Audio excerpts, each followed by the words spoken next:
이번 시간의 학습 목표와 학습 내용을 알아보도록 하겠습니다.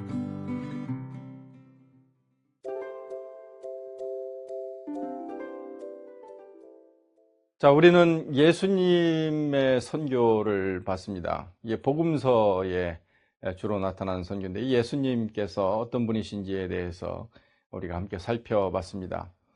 자, 그러면 이제는 그 신약 성경에서 모든 그 책들을 전부 다 하나하나 살피면서 거기에 있는 그 선교적인 사상, 그 선교적인 교훈들, 이런 것들을 아니면 선교의 전략들 이런 것들을 도출을 해서 우리가 연구할 수 있습니다. 그런데 이런 것들은 여러분들이 이제 박사과정에 들어오셔서 공부를 하시면 각 책별로 아주 상세하게 공부를 하실 수 있습니다. 그런데 여기에서는 여러 가지 이제 여건상 우리가 이제 중요한 개념들을 좀 잡고 전체 이 성경의 맥을 한번 짚으면서 선교적인 측면에서 한번 정리하는 이런 차원에서 이제 진행을 하게 됩니다. 자, 예수님의 선교 사역 굉장히 중요하죠. 왜냐하면 우리 모든 사람에게 있어서 예수님을 닮아가는 것, 이것은 굉장히 중요한 기본 중에 기본이라고 볼 수 있기 때문에 그렇습니다. 자, 이번 시간에는 그러면 바울이라고 하는 분의 이제 선교를 함께 이제 살펴보고자 합니다. 이제 바울 그러면 예수님을 가장 잘 닮은 그런 사도 가운데의 사도라고 볼 수 있죠. 사실은 이 바울은 사도인가요? 엄밀히 따지면 그 예수님의 12 제자 가운데에 들어가지 않은 사람입니다. 자, 그러나 이 바울은 스스로 사도라고 하는 정체성을 가지고 주님 앞에 커다란 영광을 돌리며 사역을 잘 감당했던 분 가운데의 하나입니다. 자, 그런데 이 사도 바울을 그래서 우리가 이제 이 바울을 사도 바울이라고 이렇게 부르고 있는데, 그러면 이 사도 바울은 과연 어떤 분이었을까요? 어떤 사람들은 이 사도 바울은 아주 중요한 신학자라고 이야기를 합니다. 왜냐하면 그가 하나님의 영감을 받아 기록한 이 서신서가 이 신약성경에 상당히 많은 부분, 거의 대부분이라고 볼 수 있죠. 이 서신서의 대부분을 바울이 하나님의 영감을 받아 기록했기 때문이다. 그리고 그 내용들을 보면 이 상당히 신학적인 깊은 내용들이 들어있고요. 우리가 그 말씀을 통해서 우리가 어떻게 살아가야 할지, 또 교회를 어떻게 돌봐야 할지, 사역자들은 어떠해야 하는지, 그리고 세상은 어떻게 돌아가고 있는지, 그리고 그 가운데 우리 그리스도인들은 어떠한 삶의 태도로 어떻게 그 사역들을 감당해야 하는지, 이런 내용들을 아주 방대하게 다루고 있기 때문에 그렇습니다. 맞습니다. 이 사도 바울은 신학자임에 틀림없습니다. 왜냐하면 그의 교육이 그것을 또 이야기하기도 합니다. 가마리아엘 문화생으로 그 당대의 최고의 학문을 배웠고, 그리고 이 바리새인 중에 바리새인으로 종교 지도자로 그 당대에 존경받는 사람입니다. 아주 굉장히 중요한 사람이죠. 자, 그런데 이 바울이 신학에 깊이가 있다고 하는 이것은 얼마든지 그렇게 동의할 수 있는 내용입니다. 자, 어떤 사람은 바울을 좋은 목회자라고 이야기하는 분도 있습니다. 예, 맞습니다. 바울이 교회를 계속해서 돌보고 목양을 하고 좋은 사역자들을 길러냈죠. 그리고 이 소아시아 전 지역에 이 복음이 편만하게 전파되도록 하는 데에 크게 기여했습니다. 이렇게 좋은 사역자가 어디 있습니까? 좋은 목회자가 어디에 있습니까? 그의 서신서들을 살펴보면 이 사도 바울이 목양했던 그 성도들을 향한 이 불타는 심정이 있음을 볼 수 있습니다. 그들을 참으로 애지중지 여기고 있고, 그들이 하나님 앞에서 얼마나 신실하게 서야 하는지 그들을 걱정하며 그들을 세우고 이큐핑하기 위한, 겸비시키기 위한 그 열망을 가지고 있었던지를 볼 수 있습니다. 이런 사역자 참으로 본받을 만하고 참 귀한 이제 사역자입니다. 자, 그런데요, 저는 이 사도 바울의 이 신학자로서의 어떤 자격 요건, 그것과 동시에 이 목회자로서의 자격 요건 다 동의합니다. 자, 그런데 이 사도 바울은 그와 함께 중요한 선교 사역자입니다. 신학적인 소양과 목회적인 역량을 갖춘 선교사입니다. 안디옥 교회의 선택을 받고 그다음에 파송을 받아 귀한 이제 사역을 이 소아시아 지역에서 이제 도시 중심으로 교회를 설립하고 거기에서 귀한 사역을 감당했던 이방인 선교의 선교 사역자라고 볼 수 있습니다. 예수님도 이 세상에 보냄을 받았고 또 바울도 이 교회로부터 파송을 받아 귀한 사역을 하게 됩니다. 이분이 하나님의 감동으로 그 선교 그 사역지에서 쓴 모든 그 서신서도 이미 전 시간에 말씀드린 바처럼 선교지에서 벌어지는 여러 가지 그 상황들에 대한 목양을 위해서 그 살핌을 위해서 쓴 그런 서신서라고 볼 수가 있습니다. 그럼 이 선교와 무관하지 않을 수 없겠죠. 우리 학생들 중에 가장 닮고 싶어 하는 그 사역자를 말하라고 하면 그 학생들이 하는 말이 바로 그겁니다. 저는 사도 바울과 같은 그런 사역자가 되기를 원합니다. 정말 그러하냐? 그렇게 묻습니다. 그러면 학생들이 그렇습니다. 사도 바울 이러이러한 면이 참 저를 감동시킵니다. 그와 같은 사역을 감당하면 참으로 하나님 앞에 신실하게 설 수 있습니다. 그렇게 이야기를 하죠. 네, 맞습니다. 사도 바울은 그런 분이에요. 정말 닮고 싶어 하는 그런 분이죠. 자, 그런데 사도 바울이 그런 면만 있나요? 그렇지 않죠. 사도 바울은 배신을 당하기도 합니다. 그리고 감옥에 갇히기도 합니다. 그리고 신체적인 그 체벌을 받기도 합니다.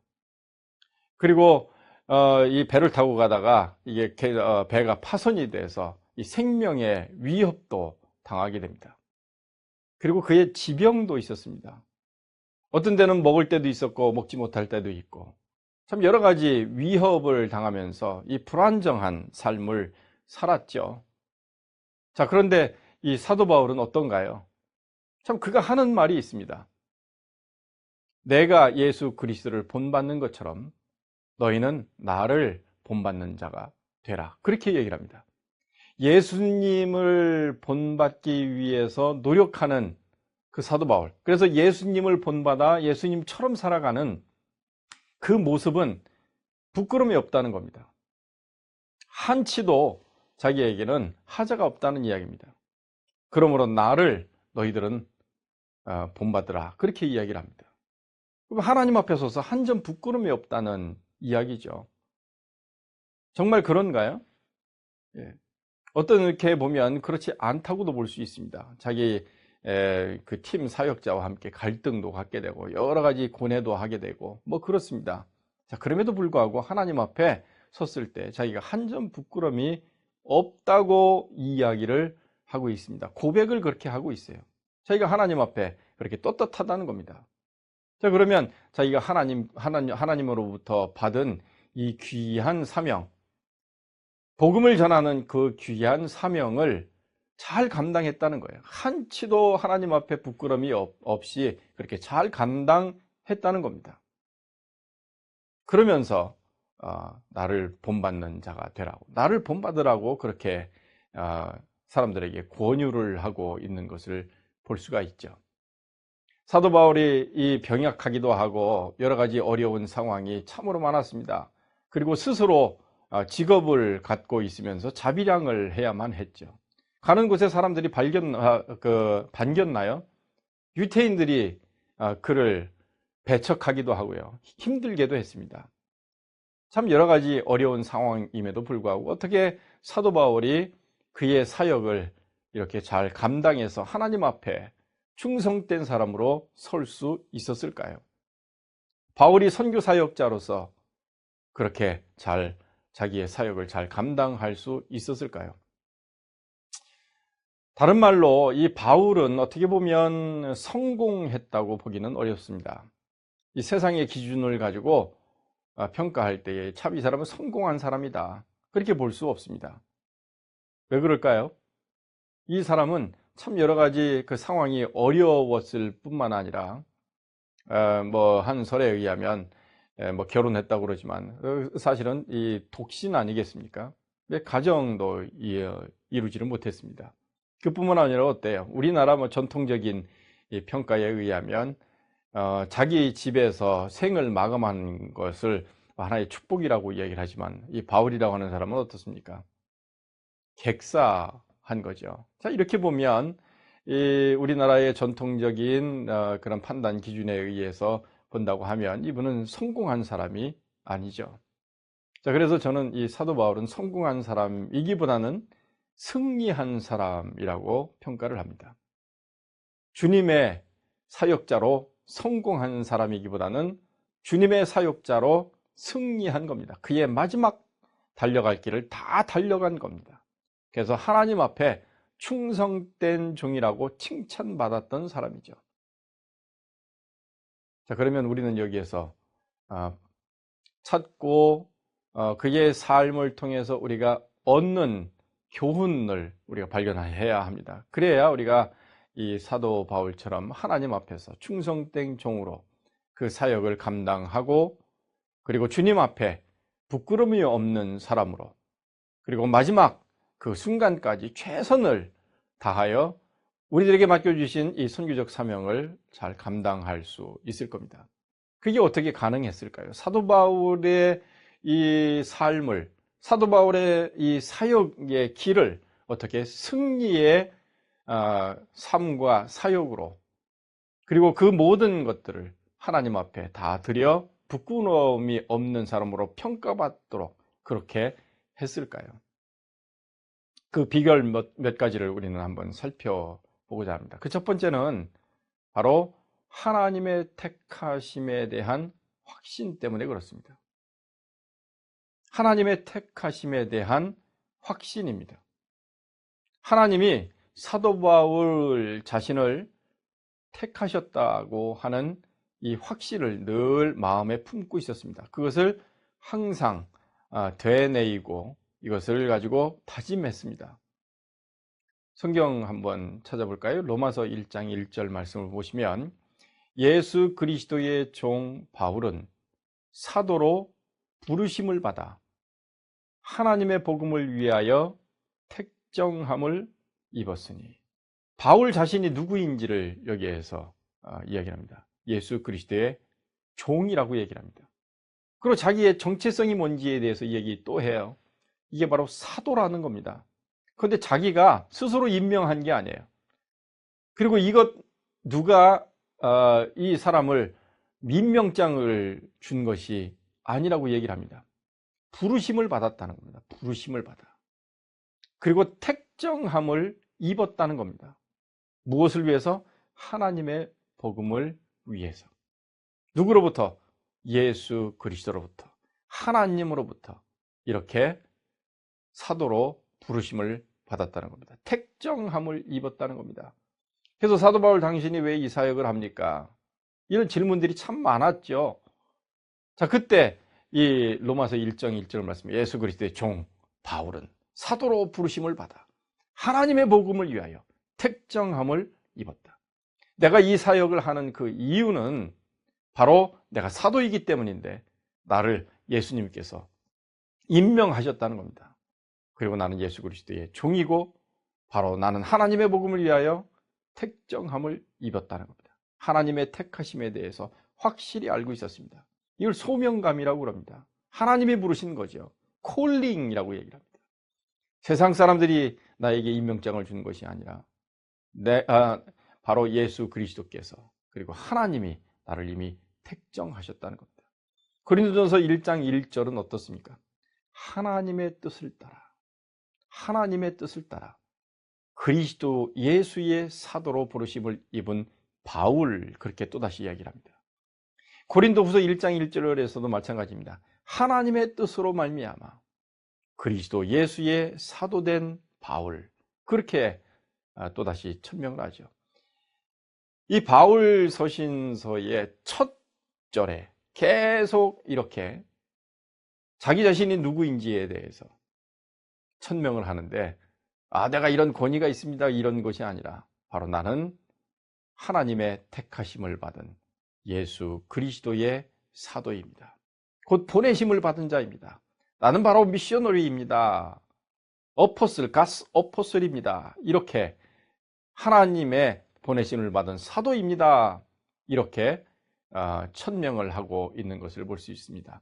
이 하나님의 택하심에 대한 확신은 굉장히 중요합니다. 사역자에게 있어서. 디모데후서 1장 11절에도 그렇게 나와 있습니다. 하나님의 뜻으로 말미암아 그리스도 예수 안에 있는 생명의 약속대로 그리스도 예수의 사도된 바울은 하나님의 뜻으로 말미암아 생명의 약속대로라고 말씀을 합니다. 갈라디아서 1장 1절 보세요. 사람에게서 난 것도 아니요 사람으로 말미암은 것도 아니요 오직 예수 그리스도와 죽은 자 가운데서 그리스도를 살리신 하나님 아버지로 말미암아 사도된 바울은 그렇게 얘기를 합니다. 교단에서 전도사 고시를 치르고 합격증을 줘서, 아니면 노회에서 어떤 절차를 거치고 인터뷰를 하고 그 다음에 임명장을 받아 당신 누구입니다. 아니면 목사 안수식에서 누가 이렇게 줘서 당신은 목사요, 이제 라이센스가 있습니다, 교단에서 거기에 대한 어떤 증을 줘서 이런 사도가 되는 것이 아니라, 그런 절차 굉장히 중요하죠. 이걸 공적인 소명이라고 얘기를 합니다만, 그것 이전에 더 근본적으로 그렇게 하나님 앞에 서서 공적인 소명의 절차를 거쳐서 안수받고 하는데, 그게 바로 그냥 되는 것이 아니라 이게 사람에게서 난 것이 아닙니다. 바로 오직 예수 그리스도와 죽은 자 가운데서 그리스도를 살리신 하나님 아버지로 말미암아 그 사도가 됐다 하는 겁니다. 자, 그런데 이렇게 사도로 삼으시기 위해서 사도 바울을 언제 하나님이 택정하셨을까요? 갈라디아서 1장 15절에 보면 내 어머니의 태로부터 나를 택정하시고, 내 어머니의 태로부터 나를 택정하시고 은혜로 나를 부르신, 그렇게 말씀하고 있습니다. 내가 자격을 갖추고 있는 게 아니죠. 하나님의 은혜입니다. 언제 택정하셨어요? 어머니의 태로부터라는 겁니다. 사실은 사도 바울이 하나님의 택하심을 받았다고 하는 것은 성경 말씀을 통해서 쭉 읽다 보면 사도 바울이 다메섹 도상에서 사도 바울이 예수님을 만나게 되고 거기에서 소명을 받게 되는 거 아니겠습니까? 그러고 나서 눈이 멀게 되고 그 다음에 안디옥에 가서 그가 이제 광야로 나가게 되고 이러면서 이제 그 아나니아 선지자에 의해서 기도를 받고 눈이 열리고 하는 이런 여러 일련의 이제 과정이 있지 않습니까? 그리고 이제 교회로부터 이제 안수를 받아 이제 파송받게 되는데, 그때 하나님이 부르신 게 아니라는 겁니다. 내 어머니 태로부터 나를 택정하셨다는 것이죠. 하나님의 부르심에 대한 이런 확신을 가지고 그렇게 사역을 잘 감당했던 것을 볼 수가 있습니다. 여러분, 이 소명이라고 하는 것은 두 가지가 있습니다. 하나는 주관적 소명이라고 하는 거 있죠. 자기 스스로 하나님께서 개인적으로 저 시면에 뭔가 부르셨다고 하는 확신을 갖는 겁니다. 객관적 소명이라고 하는 것도 있습니다. 이거는 책을 읽으면서 아니면 주변 사람들이 나를 이런 그 사역자가 되는 것이 좋겠다고 하는 이런 권유를 한다든지, 어떤 분이 기도를 해보니 당신은 이런 사역을 감당하는 것이 좋겠습니다 라는 이런 말씀을 듣고 그렇게 하는 겁니다.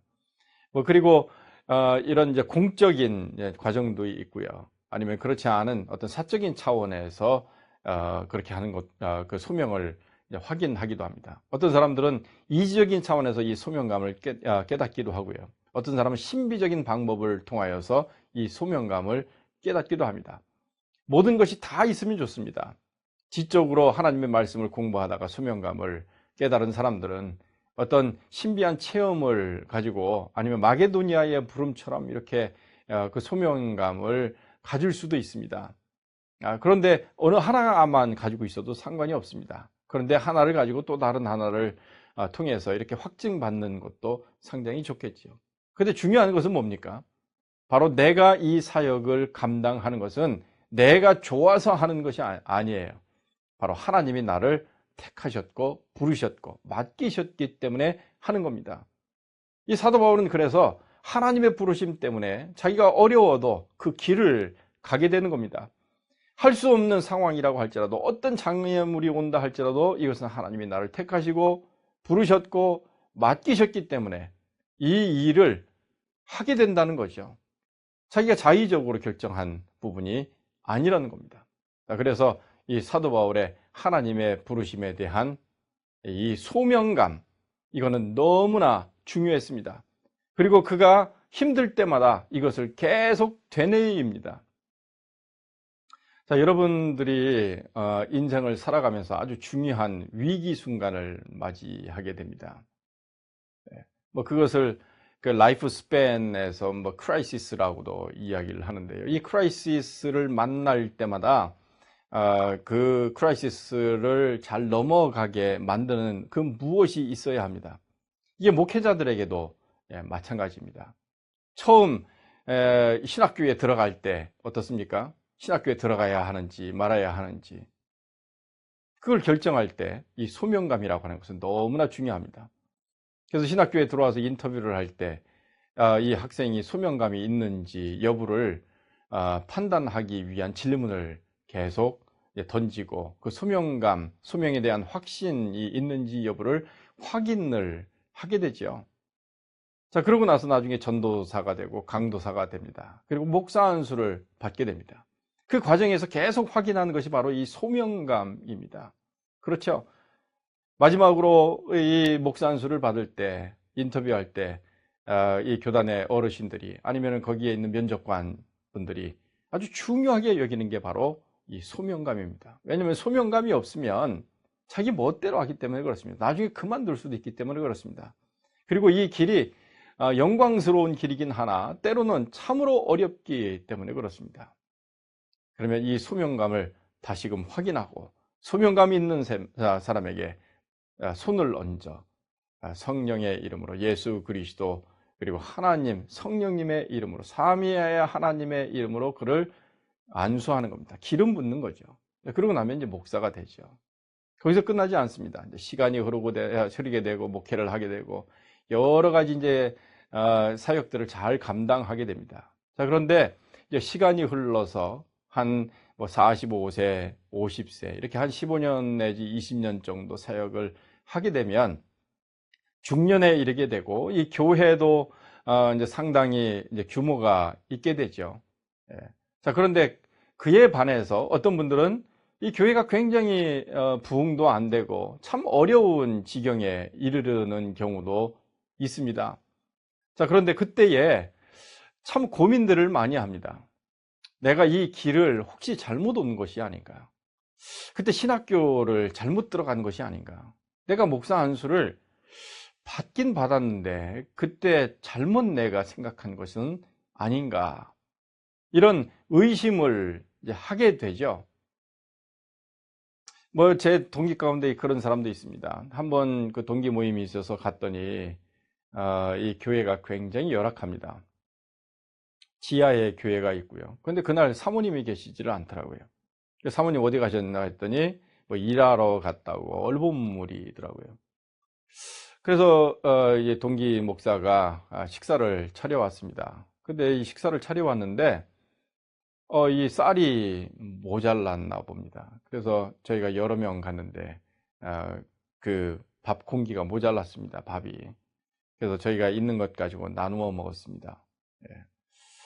근데 그 모임을 마치고 그 자리를 떠나는데 참 마음이 무거웠습니다. 사실은. 뭐 거기에 이제 자녀들도 있을 텐데 학업을 계속하고 있는지. 그런데 몇 개월이 지났나요? 이 동기로부터 문자 메시지 하나가 들어왔습니다. 친구들 참으로 미안하게 됐다. 내가 더 이상 목회를 할 수가 없게 됐다. 더 이상 버틸 수가 없다. 내 아내가 파출부를 하고 자녀들 휴학을 하고 참 이렇게 어려운 상황인데 이제 교회도 세를 낼 수 없는 이런 상황이라 이제 더 이상 버틸 수가 없다. 친구들 미안하다. 내가 다른 길을 좀 가야 할 테니 나를 용서해 줘라. 이런 문자 메시지 하나를 남기고 그가 목회 사역지를 그만뒀습니다. 나중에 봤더니 뭐 핸드폰 장사를 했다고 하는 이제 소식이 들려오더군요. 근데 몇 해가 지났습니다. 그런데 그 동기로부터 다시 연락이 왔습니다. 목회 사역을 다시 시작했다는 겁니다. 그래서 궁금해서 그 소식을 다시 자세하게 물었더니 그로 하여금 다시금 목회 사역지로 돌아오게 한 것이 있었습니다. 그게 바로 하나님께서 그를 사도로 부르셨다고 하는 이 소명감을 다시금 회복한 겁니다. 그래서 자기의 갈 길이 돈 버는 일이 아니라 바로 복음 전하는 일이라고 하는 겁니다. 다시 돌아와서 목회 사역을 하면 참 쉽지 않겠죠. 그런데 고군분투하는 모습을 봤습니다. 그리고 그 하나님의 부르심 앞에 신실하게 서려고 하는 그런 몸부림치는 모습을 봤습니다. 참으로 감동적이었습니다. 하나님께서 그를 축복하셨습니다. 그에게 은혜를 주셨습니다. 그리고 그의 마음 가운데에 새로운 소명감을 불릴 듯 일으켜 주시고 그가 이제는 그리스도의 복음을 전하는 전도자로 믿지 않는 사람들에게 복음을 전하고 믿는 사람들이 그 복음을 다시 듣고 회복하고 복음 전하는 자가 되도록 하는 그 훈련을 시키는 귀한 사역을 감당하고 있습니다. 그의 가슴에 복음으로 말미암아 불타오르고 있습니다. 그런데 어떻게 이렇게 다시 사역지로 돌아올 뿐만 아니라 사역자로서 이 복음 사역자로서 그 불을 일으킬 수 있는 이런 새로운 힘이 생겼을까요? 결론적으로 말씀드리면 그건 바로 하나님의 택하심, 소명에 대한 제 확신 때문에 그렇습니다. 여러분들 목사님들 한번 보십시오. 참 힘들면도 불구하고 그런 일들을 잘 감당하고 있는 분들 공통점이 하나 있습니다. 우리들의 인생 고비고비가 참 여러 차례 찾아올 겁니다. 은퇴를 앞두고도 또 한번 내가 그동안 바른 길을 잘 걸어왔는지 내 사역을 제대로 잘 감당했는지 이런 질문을 다시 한번 던지게 되면서 한 60이 넘어가게 되면 아니면 65세 이렇게 넘어가면서 한 5년, 10년 이렇게 은퇴를 앞두고 많은 분들이 이제 고민하게 되고 은퇴 이후에 삶을 걱정하는 것과 동시에 그동안 자기 인생이 제대로 잘 일구어져 왔는지 하나님 앞에 신실한지 이런 것들을 점검하게 됩니다. 그때에 불안한 마음도 있겠죠. 여러 가지 송구스러운 마음도 있겠죠. 어떤 분들은 그래서 여러 가지 무리수를 쓰기도 합니다.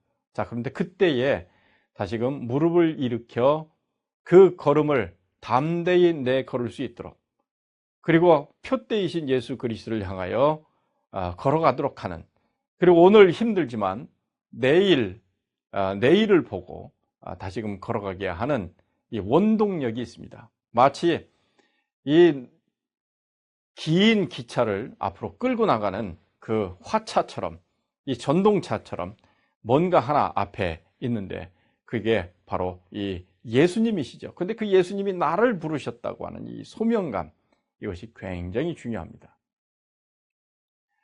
자, 이 바울의 선교에 있어서 두 번째 그의 사역을 승리로 이끌었던 요소가 어떤 것이 있을까요? 그것은 바로 하나님께서 능력으로 역사하신다고 하는 겁니다. 사도 바울과 함께 하시면서 그에게 그 사역을 감당하도록 능력을 주신다고 하는 거죠. 고린도후서 12장 10절 말씀에 보면 내가 그리스도를 위하여 약한 것들과 능욕과 궁핍과 핍박과 곤란을 기뻐하노니 이는 내가 약할 그때에 곧 강함이니라.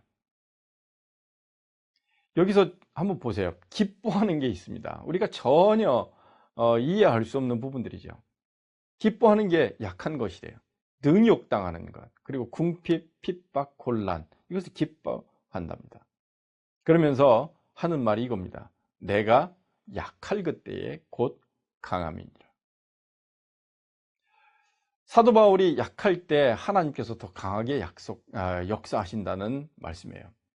사도 바울 참 능력이 대단한 분 그 대단한 분 아니겠습니까? 자, 그런데 이 대단하신 분이 자기의 능력을 가지고 목회 사역, 선교 사역을 잘 해낼 수가 있잖아요. 그런데 약할 때에 자기가 강하기 때문에 너무나 이런 여러 가지 어려운 점들을 기뻐한다고 이야기를 합니다. 이게 바로 이 사도 바울이에요. 사도 바울의 태도입니다. 이 사도 바울의 이러한 태도가 그의 사역을 승리로 이끌고 갔습니다. 골로새서 4장 3절 말씀을 한번 볼까요? 또한 우리를 위하여 기도하되 하나님이 전도할 문을 우리에게 열어주사 그리스도의 비밀을 말하게 하시기를 구하라. 여기 한번 보세요. 사도 바울은 늘 기도 이렇게 강조를 합니다. 기도에 대해서 굉장히 중요하게 여겼습니다. 우리들이 어떤 사역을 할 때에 기도라고 하는 것은 너무나 중요한데요. 자, 그런데 기도해 주는데 중복 기도해 달라는 겁니다. 기도 부탁을 하는데 그게 뭐냐면 하나님이 전도할 문을 우리에게 열어주사. 곧 우리가 전도하는데 그 전도할 사람을 만나고 그리고 전도해서 우리가 어떤 말씀을 전해야 하는지 이것도 하나님께서 열어주셔야 가능하다는 겁니다. 그러므로 하나님께서 그렇게 하시도록 우리를 위해서 기도해 달라고 하는 거죠. 또 한 가지 한번 볼까요? 디모데후서 2장 25절. 거역하는 자를 온유함으로 징계할지니 혹 하나님이 저에게 회개함을 주사 진리를 알게 하실까 하며, 어떤 사람의 회개하는 것도 하나님께서 하셔야 가능하다고 하는 겁니다. 저는 이 말씀들을 쭉 읽으면서 사도 바울의 참 겸손과 위대함을 발견하게 됩니다. 사도 바울은 그 당대의 최고의 학자 밑에서 그 당시에 있는 모든 학문들을 섭렵한 기가 막힌 수재입니다. 가마리엘 문화생이기 때문에 그렇죠. 다소 출신이지만 거기에서도 아주 똑똑한 사람으로 추천을 받아 예루살렘으로 유학 간 사람입니다. 거기서도 정말 모든 과정을 잘 마치고 지도자 중에 지도자인 이 바리새파가 되어서 귀한 사역을 감당했죠. 여러분들이 잘 아시는 것처럼 사도 바울은 이 헬라의 수사학이나 이 철학 이런 모든 것들을 다 섭렵한 사람입니다. 언변이 얼마나 뛰어나겠습니까? 그의 논리 어떤가요? 대단한 체계를 가지고 있습니다. 여러분들 로마서 한번 읽어보십시오. 하나님의 말씀인데요. 이 하나님의 영감을 받아 이 사도 바울이 기록을 합니다. 그런데 이 안의 내용들을 한번 보십시오. 이 사도 바울의 필체라든지 하나님께서 역사하셨는데 하여튼 그 내용들이 논리 정연하고 그 깊이가 대단합니다. 하나님의 메시지를 잘 증거하고 있죠. 자, 그런데 이거를 우리가 한번 어떤 논문이라고 한번 생각을 해 보십시오. 논문이라고도 아무 하자가 없을 정도로 이 최고의 퀄리티입니다. 그런데 이게 어떤 건가요? 사실은 편집글입니다. 이 편집글임에도 불구하고 이런 신학적인 내용들이 들어있고 그 신학적인 내용들을 체계적으로 잘 쓰고 있고 논리적으로 모든 사람들이 그 말씀을 통해서 그 하나님의 메시지의 깊이를 다 알 수 있는 내용을 이렇게 담고 있습니다. 그런 언변과 그런 필력과 또 그런 체계를 가지고 있습니다. 논리도 가지고 있죠. 자, 그런데 그런 모든 것들이 다 하나님 앞에서는 아무것도 아니라는 겁니다. 하나님의 사역을 감당하는 데 있어서는. 그래서 사도 바울은 자기의 수사를 가지고 아니면 테크닉을 가지고 자기의 지식을 가지고 복음을 전할 수 있죠. 그런데 그렇게 하지 않았습니다. 어떻게 했습니까? 바로 골로새서 4장 3절이에요. 우리를 위해서 기도하되 하나님이 전도할 문을 우리에게 열어주사 그리스도의 비밀을 말하게 하시기를. 그리고 사람들을 회개시키는 것, 자기의 힘을 가지고 자기의 논리 가지고 불가능하다는 겁니다. 하나님이 저에게 회개함을 주셔야 그게 가능하고 진리를 알게 할 수 있다는 겁니다. 바로 하나님은 능력으로 역사하신다는 거예요. 그렇죠. 자, 이렇게 보면 하나님의 사역은 하나님이 책임지신다고 하는 결론에 이르를 수 있습니다. 우리가 아무리 부족하고 연약하다 할지라도 하나님께서 우리를 사용하시고자 하시면 우리들에게 능력을 주시고 하나님의 사역을 감당하도록 하시는 겁니다. 그래서 우리는 그냥 도구로 사용되면 되는 겁니다. 순종하면 되는 거죠. 자, 이런 차원에서 저는 감히 여기까지도 말씀을 드립니다. 선교사역, 목회사역, 이것만큼 쉬운 게 없다. 많은 사람들이 그걸 어렵다고 얘기하죠. 사실은 어렵습니다. 근데 언제 그렇게 어려우냐면 자기 힘으로 하려고 하니까 어려운 겁니다. 자기가 그 결과를 내려고 하기 때문에 어렵습니다. 자기가 목표를 세우고. 근데 사실은 하나님의 사역과 이 선교 사역, 이 복음 전도 사역, 그리고 목회 사역은 우리가 목표를 세우고 그렇게 하는 것이 아닙니다. 하나님께서 목표를 이미 갖고 계시고 하나님께서 그 방법도 다 우리들에게 제시해 주셨고 또 하나님께서 성령을 통하여 그 일을 일구어 가십니다.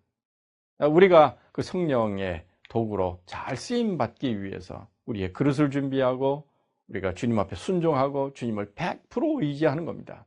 그러면 하나님께서 능력으로 역사하십니다. 자, 그러므로 이 사역은 하나님의 사역이시죠.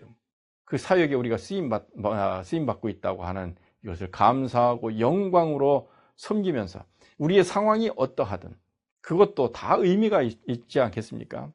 우리의 상황이 어떠하든 하나님께서는 마지막에 승리하게 하신다고 하는 믿음을 가지고 사역을 감당하는 것이 중요합니다. 자, 그리고 또 한 가지는 하나님의 보내심에 대한 확신입니다. 바울의 선교를 승리하게 만들었던 비결입니다. 로마서 1장 5절 그로 말미암아 우리가 은혜와 사도의 직분을 받아 그 이름을 위하여 모든 이방인 중에서 믿어 순종케 하나니. 자, 사도 바울이 지금 관심 가지고 있는 곳이 어디입니까? 이방인이죠. 왜요? 바로 갈라디아서 2장 8절에 보면 이렇게 나옵니다. 베드로에게 역사하사 그를 할례자의 사도로 삼으신 이가 또한 내게 역사하사 나를 이방인에게 사도로 삼으셨느니라.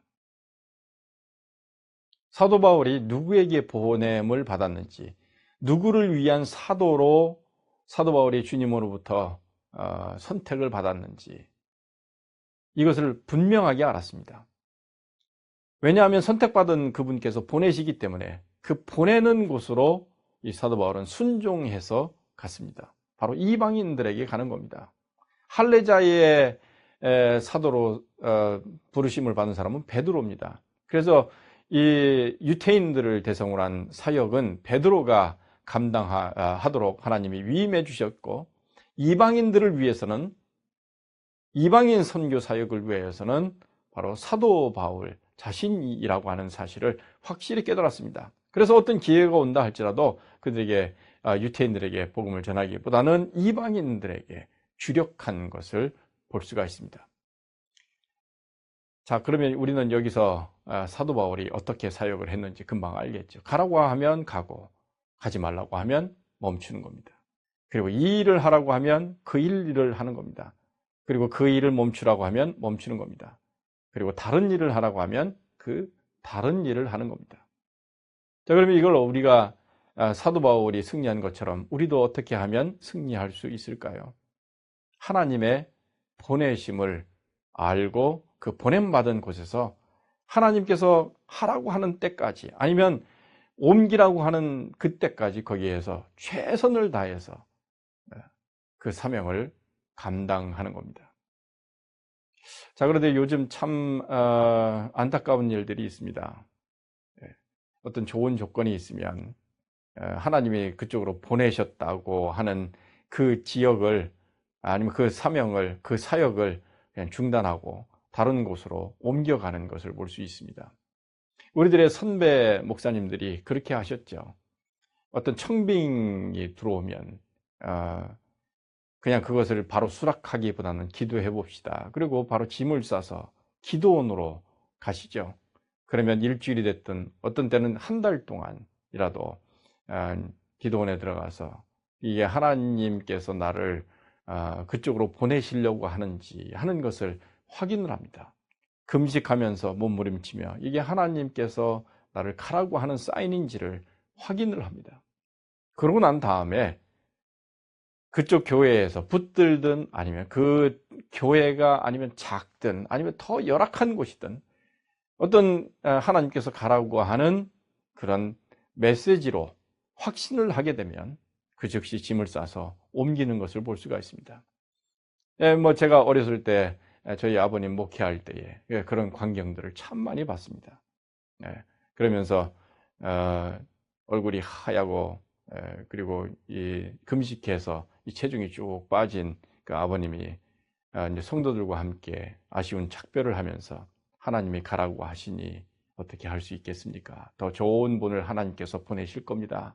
저는 하나님의 종이고 하나님의 뜻을 받아 지금 감으로 함께 기도하고 그렇게 갑시다. 이런 모습들을 봤습니다. 오늘 시대에 참으로 우리가 어떤 사역자가 되어야 할지 그리고 어떤 임지를 정할 때 어떻게 해야 할지 하는 좋은 본보기라고 볼 수가 있습니다. 사도 바울도 그렇게 했던 겁니다. 제 동기 가운데에 그런 분이 있었습니다. 임지를 첫 임지 전도사 때 첫 임지를 가게 됐는데 그 교회는 참 오래된 그런 집성촌에 있는 오랜 역사를 가지고 있는 교회입니다. 근데 그 교회는 1년에 한 번씩 목회자가 바뀐 그런 참 목회하기 어렵다고 그렇게 소문이 난 그런 교회였습니다. 근데 이 제 동기 전도사님이 그 당시에 그쪽으로 가야 되겠다고 하는 어떤 메시지를 듣게 됐습니다. 그래서 이제 그 노예에 있는 목사님들을 뵙고 그 교회로 제가 가겠습니다. 이렇게 이제 말씀을 드렸는데 그 목사님들이 하신 말씀이 있습니다. 다른 목회자들은 거기에 가서 1년도 못 버티고 참 임지를 옮겨갔는데 갈 수 있겠느냐. 그랬더니 제 동기 전도사님이 한 말이 있습니다. 제가 거기에 가서 뼈를 묻겠습니다. 그리고 그 성도들과 함께 주님의 영광을 드러내고 그 성도들을 잘 양육해서 그들이 주님 앞에 영광을 돌리고 그 지역사회를 복음화하는 귀한 곳으로 바꾸어 놓겠습니다. 그렇게 이제 허락을 받고 그 교회로 갔습니다. 그 임지로 들어갔는데 뭐 아니나 다를까요? 이게 만만치 않죠. 그래서 교회에서는 이렇게 하기로 결정을 했는데 자기들끼리 모여서 뭐 다 친척들 아니겠습니까? 뭐 다른 의견을 가져와서 또다시 번복을 하고 이런 일들이 비일비재했습니다. 근데 이분은 가서 하나님의 말씀을 잘 가르쳤습니다. 그리고 기도 열심히 하고 목회를 참으로 열심히 성실하게 잘 감당을 했습니다. 그럼에도 불구하고 성도들이 변하지를 않았습니다. 그런데 한 3년이 지났을까요? 갑자기 소식이 왔습니다. 바로 이 이제 전사님이 새벽 기도 시간에 기도를 하고 이렇게 강단에서 설교를 하는데 이 눈이 자꾸 뭐가 끼어 있는 듯 하면서 이 물기가 자꾸 왔다 갔다 이렇게 보이게 되는 겁니다. 그리고 시력이 자꾸 흐려지게 되고 그래서 예배를 그냥 부랴부랴 잘 마치고 이제 집안에 들어와서 쉬려고 하는데 거울을 보는 순간 그의 안구 전체가 새빨갛게 변해 있는 것을 발견을 하고 깜짝 놀라서 이제 병원으로 갔더니 급성 폐혈증이라는 겁니다. 그래서 급성 폐혈증에 걸려서 지금 사경을 헤매고 있다고 하는 소식이 들려와서 그 병문안을 갔습니다. 갔더니 이미 시력은 상실을 했고 눈이 보이질 않습니다. 피가 차서 그리고 목소리로만 저를 알아봤습니다. 이거 큰일 났다. 하나님이 날 데려가시려나 보다. 어떻게 왔냐. 그래서 기도 좀 해달라고 그렇게 얘기를 했습니다. 그리고 하여튼 하나님께서 그의 기도를 들으시고 극적으로 그 병이 치유가 됐습니다. 자, 그런데 그 과정에서 변한 사람들이 있습니다. 그게 바로 그 교회의 성도들입니다. 지금까지 한 번도 그 교회에서 죽어나간 목회자는 없었었는데, 혹시 이분이 죽게 되면 우리가 속속이어 가지고 뭐 한 1년마다 한 번씩 내쫓았는데, 이분이 3년 동안이나 이렇게 있는데, 혹시나 죽어나가면 우리 교회에 커다란 불명예가 될 수 있으므로 하여튼 살려만 달라고 하고, 살면 그다음에 내쫓자, 뭐 이렇게 아마 결정을 내렸나 봅니다. 그래서 성도들이 모여가지고 방법이 없으니까 병원에서는 이미 이제 치료가 불가능하다고 하는 이제 판정을 받고, 그래서 성도들이 하나님 앞에 매달리기 시작했나 봅니다. 그런데 하나님께서는 참 은혜로우시고 우리들의 기대와 전혀 다르신 역사를 하셨습니다. 거기에 불을 내리시고 그 성도들이 성령 체험을 하면서 변화가 일어났습니다. 그리고 회개가 일어났습니다. 그리고 그 목사님을 잘 보필하게 되고 그 교회가 그 이후로 성장하게 됐습니다. 뭐 저는 이제 그러다가 이제 한국을 떠나 공부하러 갔습니다. 근데 거기에 이제 소식이 들렸는데 교회가 계속 부흥하는 겁니다. 근데 어느 날 이제 국제전화가 와서 통화를 하는데, 어느 큰 교회에서 이제 큰 교회가 하나 났는데 그쪽으로 임지를 옮길까 하는 생각이 있다는 겁니다. 자, 그래서 그때 제가 한 말이 있습니다. 그 교회에 가서 옛날에 인터뷰하면서 교회에 가면서 뼈를 묻겠다고 하더니 무슨 소리냐고. 그 교회가 좀 작고 그래도 가고 싶은 교회가 크면 하나님께서 옮기지 않고 그 약속을 잘 지키면 그 작은 교회를 더 크게 만들어주셔서 축복하실 것이라고 하는 그런 이야기를 제가 저도 모르게 그렇게 이야기를 했습니다. 그럼 알았다고 하더니 그 임지를 옮기지 않았습니다. 지금까지 지금 몇십 년이 지났는데도 불구하고 그 임지를 옮기지 않고 그 사역을 지금도 잘 감당하고 있습니다. 그에게 하나님께서는 큰 은혜를 주셔서 여러 가지 은사를 주셔서 그 사역을 더욱더 풍부하게 잘 감당하고 있는 것을 볼 수가 있습니다. 바울의 선교가 바로 그러한 것입니다. 이 하나님의 보내심에 대한 확신. 그럼 우리도 마찬가지입니다. 하나님이 어느 곳으로 보내셨으면 거기에서 하나님의 명령이 떨어지기 전까지 그 사역을 잘 감당해야 합니다. 그래야 우리들의 사역이 바로 승리로 마감할 수 있습니다. 자칫 잘못하면 성공은 했으나 승리하지 못하는 경우도 생길 수 있습니다. 한번 새겨서 들으셨으면 감사하겠습니다.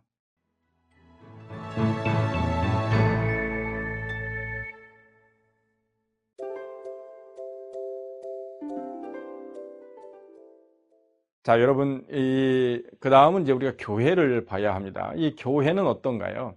예수님께서 승천하시면서 사도행전 1장 11절 말씀에 보면, 갈릴리 사람들아 어찌하여 서서 하늘을 쳐다보느냐, 너희 가운데서 하늘로 올려오신 이 예수는 하늘로 가심을 본 그대로 오시리라. 천사가 말씀하십니다. 예수님께서 승천하시는 모습을 보고 성도들이 하늘을 쳐다보고 있으니 그때 하시는 말씀이 바로 이겁니다. 올라가신 것처럼 그대로 예수님이 다시금 오시겠다고 하는 거죠. 자, 그런데 이 오시겠다고 하는 예수님을 기다리는 것이 바로 이 교회 공동체입니다. 그래서 오늘 교회가 이 세상에 존재하면서 늘 고대하고 사모해야 하는 것이 있습니다. 그건 바로 예수님의 재림입니다. 그럼 예수님의 재림을 기다리면서 지금 초림과 재림 사이에 존재하는 이 교회 공동체가 해야 할 일이 있습니다. 그건 바로 사도행전 1장 8절. 오직 성령이 너희에게 임하시면 너희가 권능을 받고 예루살렘과 온 유대와 사마리아와 땅끝까지 이르러 내 증인이 되리라. 그 이후에 성령을 보내주셨는데 그 성령을 힘입어 땅끝까지 이르러 증인되는 사명을 감당하는 겁니다. 그래서 교회는 재림 대망 공동체이면서 초림과 재림 사이에 존재하는 선교 공동체입니다. 재림을 향하여서 나아가면서 우리가 해야 할 일이 있습니다. 예수 믿는 사람들을 여기 세상에 두신 목적이 있는데 바로 그 선교하라고 하는 거죠. 그래서 교회 공동체는 재림 대망 공동체일 뿐만 아니라 선교 공동체라고 하는 겁니다. 자, 그걸 어떻게 설명할 수 있습니까? 이런 하나의 도표로 가능합니다. 성경은요, 아주 간단한 구조로 되어 있습니다. C, C, G, G 이렇게 되어 있습니다. 곧 첫 번째 C는 creation, 하나님이 천지를 창조하시니라 하는 거죠. 자, 그런데 천지를 창조하신 이 하나님께서 사람을 창조해 놓으시고 거기에 선악과와 이 생명나무 열매를 주셨는데 하나님과의 언약 그리고 영생 이 두 개를 우리들에게 같이 주셨죠. 먹고 하나는 잘 먹고 영생을 누릴 뿐만 아니라 또 하나는 하나님을 인정하고 하나님께 예배해야 하는 존재이죠. 자, 그런데 이 사람이 타락을 했습니다. 그리고 하나님을 저버렸습니다. 그리고 죽게 됐습니다. 그리고 하나님으로부터 떠났습니다. 쫓겨났습니다. 하나님께서는 가만히 계시지 않으셨죠. 언제부터? 창세 이전서부터 이 사람을 구원할 계획을 갖고 계십니다. 그래서 하나님의 보편성이라고 하는 것을 통하여서 우리들에게 선교 활동을 하십니다. 이게 하나님의 마음입니다. 이렇게 이해할 수 있죠. 그리고 두 번째는 사람을 선택하십니다. 아브라함을 선택하시죠. 그리고 이스라엘을 선택하십니다. 자, 이런 선택을 하신 하나님께서는 이 사람들을 통해서 공동체를 통해서 이 세상 전체를 모든 민족을 구원하기를 원하셨죠. 그런데 하나님의 보편성과 아브라함을 선택하는 것과 이스라엘을 선택하는 이것의 핵심 내용이 있습니다. 그것은 바로 내게로 돌아오라는 것이죠. 그런데 구약 성경에서 여러 형태로 우리들에게 말씀하시고 선지자들을 통하여서 말씀하시고 돌아오라고 말씀하셨는데 어떻게 됐나요? 돌아오지 않았습니다. 심지어 그 사명을 감당해야 하는 이스라엘 백성도 선민사상에 빠져버리고 그 사명을 감당하지 않았고 이 우주 만물들이 이 세상에 있는 모든 민족들이 하나님을 저버리게 됩니다. 그래서 말라기서 4장 6절에 보면 curse, 저주로 끝납니다. 그래서 구약 성경은 C 이렇게 됩니다. 그런 하나님께서는 침묵하시죠. 침묵하시는 하나님께서 마태복음 1장 1절 400년 동안 침묵하시는 하나님께서 다시금 이 새로운 세계를 열으십니다. 새로운 세계를 열으실 때 그냥 열으시는 것이 아니라 새로운 족보로 시작을 하십니다. 그게 마태복음 1장 1절 아브라함과 다윗의 자손 예수 그리스도의 세계다 이렇게 말씀을 하시면서 예수 그리스도를 통한 새로운 세상을 열으십니다. 예수님을 보내셨고 성육신 그리고 십자가 사건 그리고 다시 부활 예수님의 승천 이렇게 됩니다. 그래서 신약성경은 genealogy 이렇게 시작됩니다. 그 예수님께서는 승천하시면서 지상위임 명령을 주셨고 그 지상위임 명령을 받은 교회 공동체가 이 현재 지금 존재하는 겁니다. 그리고 이 현재 존재하는 이 교회는 앞으로 요한계시록 22장 21절에 있는 것처럼 은혜로 끝나는 그 시점을 향하여 가고 있는 겁니다.